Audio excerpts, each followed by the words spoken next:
Good morning, my dear students. Today we are going to start शब्द एवं शब्द भेद। तो सबसे पहले हम जानेंगे कि शब्द कैसे बनते हैं। स्वरों और व्यंजनों के मेल से शब्द बनते हैं। उदाहरण के लिए कटोरी शब्द की रचना तो कैसे करते हैं? क प्लस अ प्लस ट प्लस ओ प्लस र प्लस ई, यानी कि इन सब के मेल से कटोरी शब्द बना है। तो हमें कटोरी शब्द को बनाने में स्वर और व्यंजन दोनों की जरूरत पड़ती है। इसलिए शब्द बनाने के लिए हमें स्वर और व्यंजन दोनों की आवश्यकता होती है। तो दो या दो से अधिक वर्णों के व्यवस्थित समूह को शब्द कहा जाता है।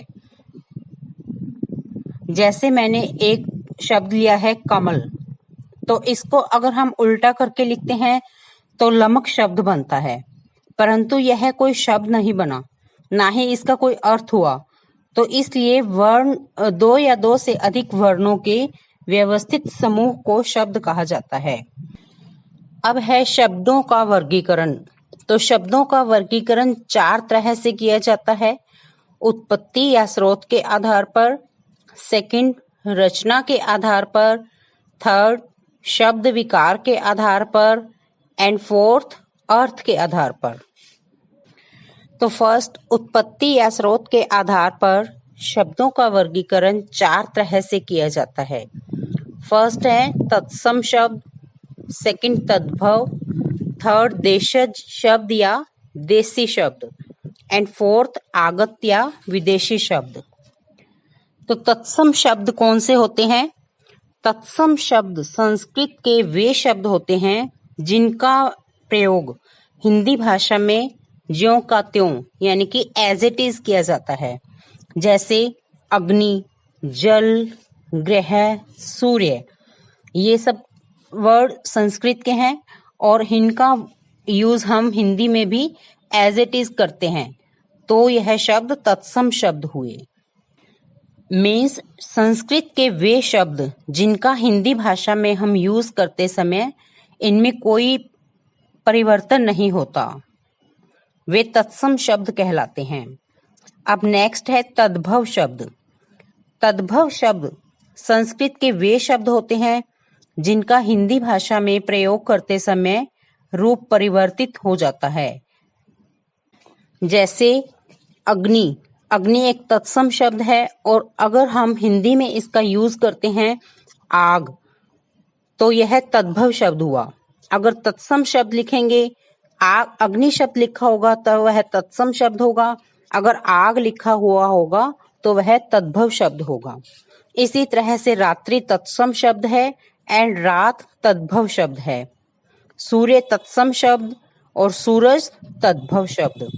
आम्र तत्सम शब्द, आम तद्भव। दुग्ध तत्सम शब्द और दूध तद्भव शब्द। ये है तत्सम और तद्भव शब्द। एंड थर्ड शब्द है देशज शब्द या देसी शब्द। ये शब्द हिंदी की बोलियों तथा ग्रामीण अंचलों के प्रभाव से विकसित होकर आए हैं। इन शब्दों का संस्कृत में कोई वर्ड नहीं मिलता।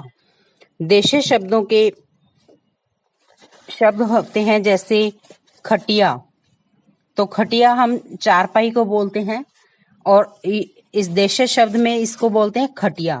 इसी तरह से झटपट, अटकल, गड़बड़, लोटा, पगड़ी आदि। तो देशज शब्द वो शब्द होते हैं जिनको हम अलग अलग तरह से यूज करते हैं। अलग अलग गांवों में, अलग अलग देशों क्षेत्र में इनका अलग अलग तरह से यूज किया जाता है और वो अपने ही कुछ वर्ड्स बना लेते हैं जो कि हम भाषा में यूज करने लग जाते हैं। वो होते हैं देशज शब्द यानी कि देसी शब्द। अब है फोर्थ आगत या विदेशी शब्द। जो शब्द अंग्रेजी, अरबी, फारसी, तुर्की आदि भाषाओं से हिंदी में आए हैं वे आगत या विदेशी शब्द कहलाते हैं। जैसे अरबी, फारसी और तुर्की से शब्द कौन से हैं? जैसे अदालत, कागज, चाकू, जिला, कैंची, मसाला, किशमिश, बेगम, पिस्ता, दफ्तर आदि। और अंग्रेजी से शब्द, इंग्लिश वाले तो हम जानते ही हैं, doctor, telephone, centre, chocolate, degree, college, meeting, TV, station आदि। तो ये सब इंग्लिश के वर्ड्स हैं।